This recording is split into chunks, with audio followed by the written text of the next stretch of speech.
સદભાવના વિદ્યા મંદિર અને શ્રી જે ત્રિવેદી માધ્યમિક અને ઉચ્ચતર માધ્યમિક શાળામાં વાલી મીટિંગમાં ઉપસ્થિત આ સ્કૂલના સર્વે વાલી ભાઈ બહેનો, અહીં મીટિંગમાં ઉપસ્થિત સર્વે વિદ્યાર્થીઓ, અમારી સ્કૂલના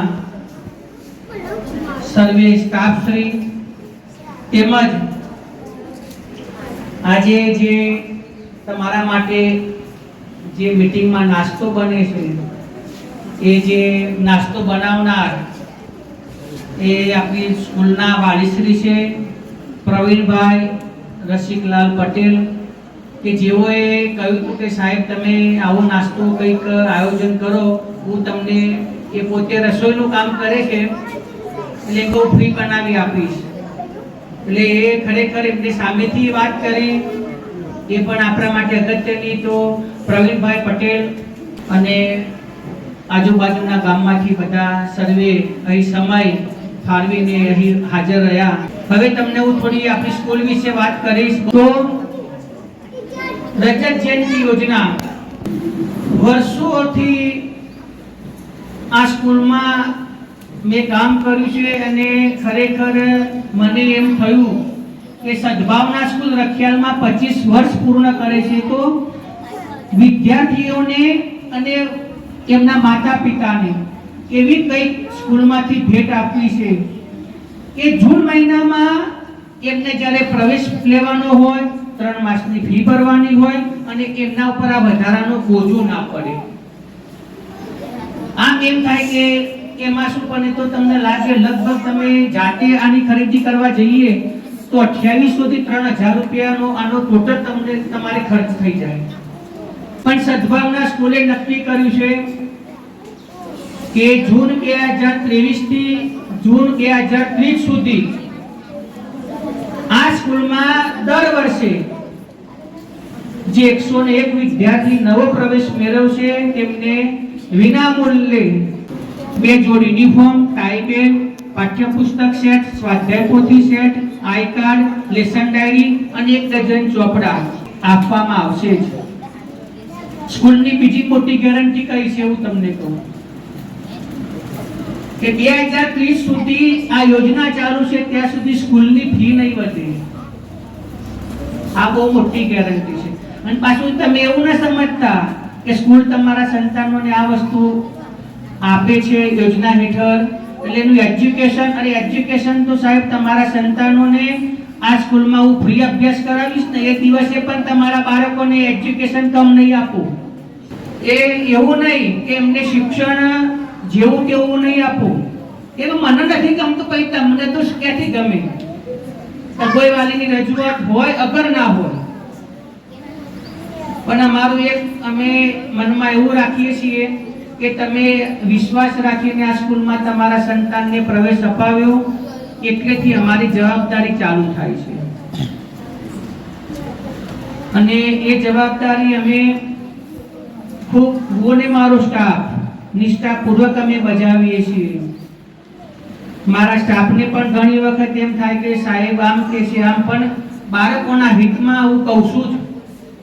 મારું કોઈ અંગત કામ નથી હોતું, પણ આ જે બાળકોનું સ્કૂલનું કામ હોય છે એ મારી ઈચ્છા એવી ખરી કે આ જે બાળકો છે એમને આ સ્કૂલમાંથી શ્રેષ્ઠ શિક્ષણ મળે અને એમનો સર્વાંગી વિકાસ થાય. જૂન 2024માં નવો પ્રવેશ પામ્યા. ખરેખર તમારો ટાર્ગેટ હતો 101 નો, પણ અમે 101 સુધી ના પહોંચી શક્યા અને નથી પહોંચી શક્યા. એ વાસ્તવિકતા છે અને એ વાસ્તવિકતા અમે સ્વીકારીએ છીએ કે ક્યાંક અમારામાં થોડી કચાશ રહી ગઈ અમારાથી. પણ એ કચાશ ક્યાં રહી એવું તમને કહું, ગરમી હોય, લગ્નગાળો હોય, બરાબર, એટલે અમુક વાલી સુધી અમે નથી પહોંચી શક્યા, અમુક ગામ સુધી અમે નથી પહોંચી શક્યા. પરંતુ આ વખતે નાગાના મઠ, જસાજીની મુવાડી, બોરિયા, આ બાજુ લીલાપુર, ધણિયોલ, આ બધા ગામો અમારા સ્કૂલ માટે એક નવા પ્લસ થયા છે. અને અમે તમને ભલે અમે એવું નથી કહેતા કે અમે અમારા વખાણ કરીએ અથવા તમે અમને સારું જ કહો, એવું નથી. મીટિંગ કરવા પાછળનો ઉદ્દેશ શું છે? આ મીટિંગ કરવા પાછળનો ઉદ્દેશ એ છે કે અમે અમારી ઉણપો, કદાચ અમારામાં કોઈ સમજો કે કોઈ વ્યક્તિ આજે એને પોતાની જલ્દી એની ઉણપ ન દેખાય, એનામાં શું ખામી છે જાતિ એને ન દેખાય, એટલે અમે આ પણ શોધવાનો પ્રયત્ન કરીએ છીએ. કેમ કે છેવટે તમારો અને અમારો ગોલ એક જ છે કે તમારા સંતાનો આગળ વધે. એ નમો લક્ષ્મી યોજના મૂકી છે. આ વખતે લગભગ 9 થી 12 ની તમામ કન્યાઓને, તમામ દીકરીઓને આ નમો લક્ષ્મી યોજનાનો મેં લાભ અપાવ્યો છે. જાતે જઈને હું લાભ અપાવું છું, જાતે જઈને બાળકોના ફોર્મ ભરું છું. કે મને એમ છે કે એટલા પૈસા જો વિદ્યાર્થીની છે એ દીકરી એના મમ્મીના ખાતામાં જ પાછા પૈસા જવાના છે, સરકાર એમાં સીધા જમા આપશે અને એ પૈસા આ બાળકોને કેળવણીમાં વાપરી શકાય. એના મમ્મીને એ જે પૈસા સમજો કે 9-10 માં હોય તો દર મહિને 500 રૂપિયા, એટલે 9 ના 5000, 10 માં આવી એટલે ફરી 500 લે કે 10 મહિનાના 5000, 5 ના 5 10 થયા. જ્યારે 10મા ની બોર્ડની એક્ઝામ આપે છે અને બોર્ડની એક્ઝામ પાસ કરે છે એ વખતે એકી સાથે 10000, એટલે 20000 9-10 ના છે અને 11-12 ના 30000 છે.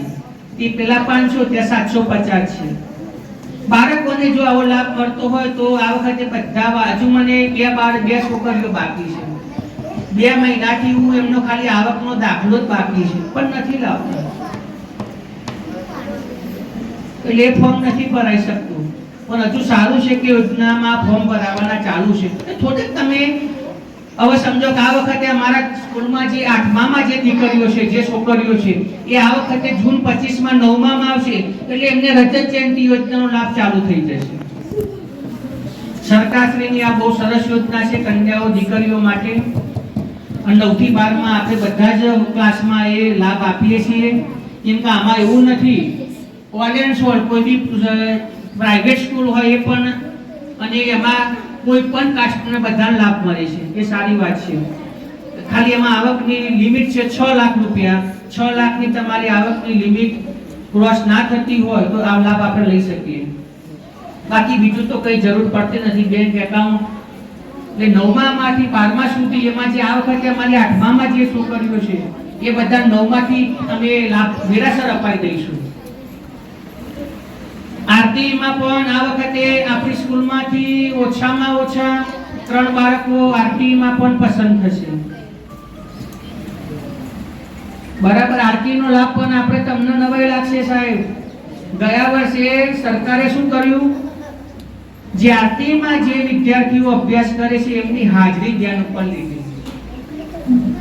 અને જો વિદ્યાર્થીની હાજરી 80% થી ઓછી હોય તો એ લોકોએ શું કર્યું, જે વિદ્યાર્થીઓને 3000 રૂપિયા સરકારમાંથી જે આરટીના બાળકોને મળે છે એ 3000 રૂપિયાની ગ્રાન્ટ વાલીના ખાતામાં ન આપી સરકારે.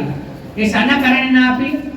એમની હાજરી વિદ્યાર્થીની 80% નહોતી થતી. એટલે સાહેબ સદભાવનાના 26 બાળકો હતા, એક બાળકની 80% થી ઓછી નથી રાખી અમે. વાલી સરકાર લાભ આપે છે, અમાર નિમિત્ત બનવાનું છે.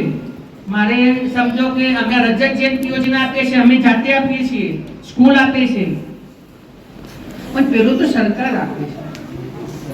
અમારું કોઈ બાળક, મને પૂરી દવાઈ લાગી હતી એક સ્કૂલમાંથી લગભગ 20-22 બાળકોને 3000 નો લાભ ના મળે. પછી અમુક વાલી મને પૂછે, સાહેબ તમારે, અરે મેં કીધું અમારે તો બધા ખાતામાં જમા થઈ ગયા, એ અમાર નથી થયા. પાસબુક ભરાઈને થાકે, આપણી એન્ટ્રી નથી આવતી એમાં. ભાઈ તમારે 80% ના હિસાબે એ તમારા ખાતામાં જમા નહીં થયા હોય.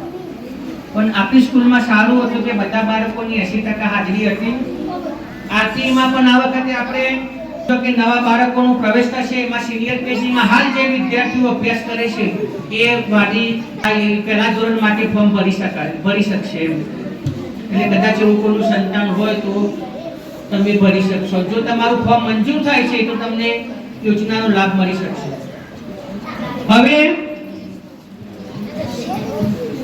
યોજનાનો સમજો કે આ વખત 86 બાળકો દાખલ થયા, નવો પ્રવેશ મેળવ્યો, એમને લાભ આપ્યો. હવે બીજું શું થાય છે હું તમને કહું. આ શેષી વાલી બીજા વર્ષે, ત્રીજા વર્ષે, ચોથા વર્ષે, પાંચમા વર્ષે એમ સતત આ યોજનાનો લાભ લેવા માટે એમને બીજું કંઈ નથી કરવાનું. જે તમે 3 માસની ફી ભરી હોય, જે 9 માસની ફી તમારી સ્કૂલની બાકી રહી એ તમારે ભરી દેવાની છે. એ ભરશો અને આગળના ધોરણની ત્રિમાસિક ફી એટલે ઓટોમેટિક તમને બીજા વર્ષમાં આ લાભ મળી જશે. જે વખતે ઉનાળુ વેકેશન પડવાનું હોય એ જ દિવસે આપણે 1/4/25 થી નવા એડમિશનો માટે નામ નોંધીશું અને નવા એડમિશનો માટે માત્ર 2000 રૂપિયા ટોકન લઈને વાલી પાસે એવું ન થાય કે 2000 સ્કૂલે લઈ લીધા ને અમને કઈ અમે એ જ વખતે એમને 2000 ની વોચ બનશે. એના પછી એમને પાઠ્યપુસ્તક સેટ, સ્વાધ્યાય પોથી સેટ, લેસન ડાયરી, 1 ડઝન ચોપડા એટલું અમે તરત આપી દેવાના છીએ. અને જે એ આપીશું એ દિવસે આવી વાલી મીટિંગ જ હશે અને એ દિવસે પાછું યુનિફોર્મનું માપ પણ લેવાઈ જશે અને યુનિફોર્મ પણ ઉઘડતી સ્કૂલ પહેલા આપી દેવાના છે. આ વખતે આપણે લગભગ ઘણા બાળકોને યુનિફોર્મ પહેલા આપી શક્યા હતા. એ બધા વાલીઓને ખરેખર હું ધન્યવાદ આપું છું સાહેબ કે તમે એપ્રિલ માસમાં કે મેમાં તમે એડમિશન સ્કૂલમાં લાવીને લઈ લીધું. સાહેબ વિશ્વાસ મૂકવો પડે. અને આ મેં કોઈની પાસે એટલા વધારે પૈસા નથી લેતા. કોઈને શંકા થાય અમારા ઉપર કે આટલા પૈસા ભરીએ છીએ તો શું એમ. અમે માત્ર એકદમ વાતો ત્રિમાસિક ફીનું કહીએ છીએ અને નવું એડમિશન તો 500 પ્રવેશ ફી છે. એ સિવાય કોઈ વધારાની રકમ કોઈ વાલી પાસે નથી લેતા અને બદલામાં લાભ તો આપી જ દઈએ છીએ. અને સાહેબ સદભાવના સ્કૂલમાંથી જે કંઈ આવું કહેવામાં આવે એ ખૂબ વિચારીને કહેવામાં આવે. આ યોજના મૂકી છે પણ યોજનામાં આવતા વર્ષે સમજો જૂન 25માં બીજા 101 બાળકો જ્યારે યોજના હેઠળ પ્રવેશ મેળવશે એટલે 101 એ 86 આ વર્ષે પ્રવેશ મેળવ્યો કે અને સમજો કે 21 પહેલાના એટલે કુલ 207 ને 208 વિદ્યાર્થીનો અમે લાભ આપીશું. એક વિદ્યાર્થી સ્કૂલને ઓછામાં ઓછું 2600 નો ખર્ચ થાય છે પણ તો એ સ્કૂલની ઈચ્છા છે કે 501 ઘર સુધી અમે આ લાભ પહોંચાડવાના છીએ પણ સમય લાગશે 2027 સુધીમાં. બરાબર. પછી પહોંચે ના પહોંચે લેનારનું નસીબ ને અમારું આપનારનું નસીબ પણ અમારી ઈચ્છા છે, સ્કૂલની ઈચ્છા છે. અને જ્યારે અમે 501 વિદ્યાર્થી સુધી આ લાભ પહોંચાડીશું એ વખતે 13 લાખ રૂપિયાનો સ્કૂલને ખર્ચ પડશે અને 13 લાખ રૂપિયાના ખર્ચે આ બધી જે યોજનાનો લાભ છે એ 501 પરિવાર સુધી, 501 વિદ્યાર્થી સુધી પહોંચી શકશે. યોજના ખૂબ મોટી છે. કેમ કે આ યોજના 1 વર્ષ માટે નથી. 1 વર્ષ માટે હોય તો પ્રલોભન કહેવાય. આ તો આટલો 8 વર્ષનો લાંબો સમયગાળો. અમારી સ્ટાફ મીટિંગ હોય તો અમારા સાહેબ કોઈ મને સૂચન કરે સર આટલી બધું લાંબી યોજના. મેં કહ્યું મારી ઈચ્છા છે કે લાભ યોજના લાંબી રાખવી છે, એના વર્ષો વધારે રાખવા છે એટલે રજત જયંતિ યોજના આપણે લાંબી કરી. હવે દિવાળી વેકેશન પછી સ્કૂલમાં જે 16 બાળકો બાકી છે દિવાળી વેકેશન પછી બીજા સત્રમાં પણ નવો પ્રવેશ ચાલુ છે એટલે લગભગ 4 બાળકોએ અત્યારે વાત કરી છે કે અમે સાહેબ બીજા સત્રમાં સદભાવના વિદ્યા મંદિરમાં નવો પ્રવેશ મેળવીશું. એ આજુબાજુના ગામના છે એટલે સમજો કે જ્યાં સુધી આ 16 બાળકો સ્કૂલને પ્રાપ્ત થશે ત્યાં સુધી આ એડમિશનની પ્રક્રિયા ચાલુ રહેશે. તો દિવાળી વેકેશન પછી પણ સ્કૂલમાં નવો પ્રવેશ ચાલુ છે.